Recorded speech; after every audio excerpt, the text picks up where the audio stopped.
കേരളത്തിൽ ഉപേക്ഷിക്കപ്പെടുന്ന വൃദ്ധജനങ്ങളുടെ കണക്ക് ഞെട്ടിക്കുന്നതാണ്. പ്രത്യേകിച്ച് ഗുരുവായൂർ. ഗുരുവായൂരപ്പനെ കാണണ്ടേ അമ്മേ എന്ന് ചോദിച്ചിട്ടാണ് മുത്തശ്ശിയും എല്ലാം വീട്ടിൽ നിന്ന് ഇളക്കി കൊണ്ടുപോകുന്നത്. ഇപ്പൊ ഗുരുവായൂർ കുറവാണ്, അതിനേക്കാൾ തിരക്കേറിയ സിറ്റികളിൽ ഉപേക്ഷിക്കുക പുതിയ രീതി. വളരെ ഉയർന്നൊരു പോലീസ് ഓഫീസർ നമ്മളോട് പറഞ്ഞു, ഇപ്പൊ അധികവും എറണാകുളത്ത്, തിരുവനന്തപുരത്തൊക്കെ റെയിൽവേ സ്റ്റേഷനാണ് അത്ര ഉപേക്ഷിച്ച് പോകണം. ഒന്നും ചെയ്യാൻ പറ്റില്ല മുത്തശ്ശനോ മുത്തശ്ശിക്ക്, പാവം. ഒരു 6 മാസങ്ങൾക്ക് മുമ്പ് ഒരു ദിവസം നമ്മൾ തിരക്കിട്ട പണി ചെയ്തുകൊണ്ടിരിക്കുകയാണ് ആശ്രമത്തിൽ. ആ സമയത്ത് മുറ്റത്തൊരു കാറ് വന്നു നിന്നു. കാർ ഏതായാലും നമുക്ക് തുല്യമാണ്, പക്ഷെ ഇവിടെ നമ്മൾ പറയാൻ പോവുകയാണ് അത് കാറിന്റെ വിശേഷം.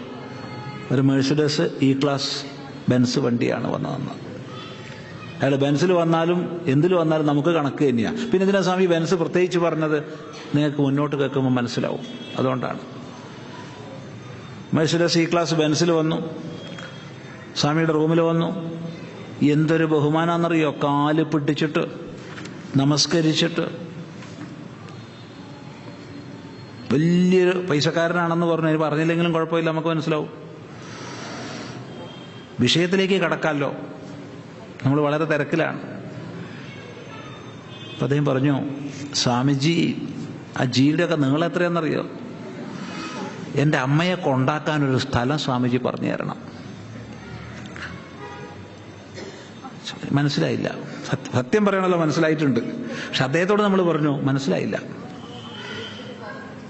അല്ല, അമ്മയെ കൊണ്ടാക്കാൻ പറ്റുന്നൊരു വൃദ്ധ സദനം, പൈസ എത്രയാണെന്ന് വെച്ചാൽ നമുക്ക് കൊടുക്കാം. എന്താ അത് കാരണം? അവനെ കൈകൊണ്ട് ഇങ്ങനെ കാണിച്ചിട്ട് പറഞ്ഞു, ഭാര്യയായിട്ട് ഒക്കണില്ല. നമ്മൾ പറഞ്ഞു, ഒരു കടലാസിൽ ഒപ്പിട്ടാൽ ഒരാൾ നിങ്ങളെ ഭാര്യയാവും, വേറൊരു കടലാസിൽ ഒപ്പിട്ടാൽ അത് നിങ്ങളുടെ ഭാര്യ അല്ലാതാവും. ഡിവോഴ്സ് ചെയ്തു. പക്ഷെ അമ്മയെ മാറ്റാൻ ഒരു ഒപ്പും ലോകത്തിലില്ല. അച്ഛനെ മാറ്റാൻ ലോകത്തിൽ ഒരു ഒപ്പുമില്ല.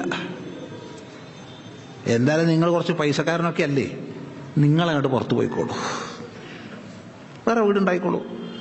ആ വീട്ട് ഒരു മുറിയിൽ അമ്മ താമസിച്ചോളൂ, ബാക്കി അമ്മ വാടകയ്ക്ക് കൊടുത്തിട്ട് ആ പൈസ കൊണ്ട് നല്ലൊരു ഹോം നേഴ്സിനെ ഞാൻ വെച്ചു കൊടുക്കുക. അത് അമ്മയ്ക്ക് കൊടുക്കുക, ഇറങ്ങിപ്പോടാ. ഇതും പറഞ്ഞ് ഈ ആശ്രമത്തിലേക്ക് വരരുത്. ഇയാളാകെ തരിച്ചു, സ്വാമി എന്താ ഈ ഭാഷ പറയുന്നത്? പിന്നെ അവനോടൊക്കെ എന്ത് ഭാഷയാ പറയണ്ടേ? പിന്നെ അവനോട് എന്ത് ഭാഷയാ പറയണ്ടേ? പെറ്റ അമ്മയെ, വളർത്തിയ അമ്മയെ ഉപേക്ഷിക്കാൻ ഒരു സ്ഥലം ചിദാനന്ദപുരി സ്വാമി പറഞ്ഞു കൊടുക്കണം. ഇതാണ് നമ്മുടെ ഇന്നത്തെ മലയാളി സമൂഹം, ഹിന്ദു സമൂഹം പ്രത്യേകിച്ച് പറയണം. മുസ്ലിം സമൂഹത്തിൽ നിന്ന് അമ്മമാരെ അച്ഛന്മാരെ ഉപേക്ഷിക്കുന്നില്ല. ക്രിസ്ത്യൻ സമൂഹം ഉപേക്ഷിക്കുന്നുണ്ട്, ഇല്ല എന്ന് പറയുന്നില്ല. പക്ഷെ അത് അവരൊഴിഞ്ഞു പോവുക, ചെറുപ്പക്കാർ അച്ഛനെയും അമ്മേനെയും ഒരു വീട്ടിലാക്കിയിട്ട്. ഹിന്ദു സമൂഹത്തിലാണ് ഇത് സംഭവിക്കുന്നത്. ഇത് സത്യമാണ് ഈ പറഞ്ഞത്.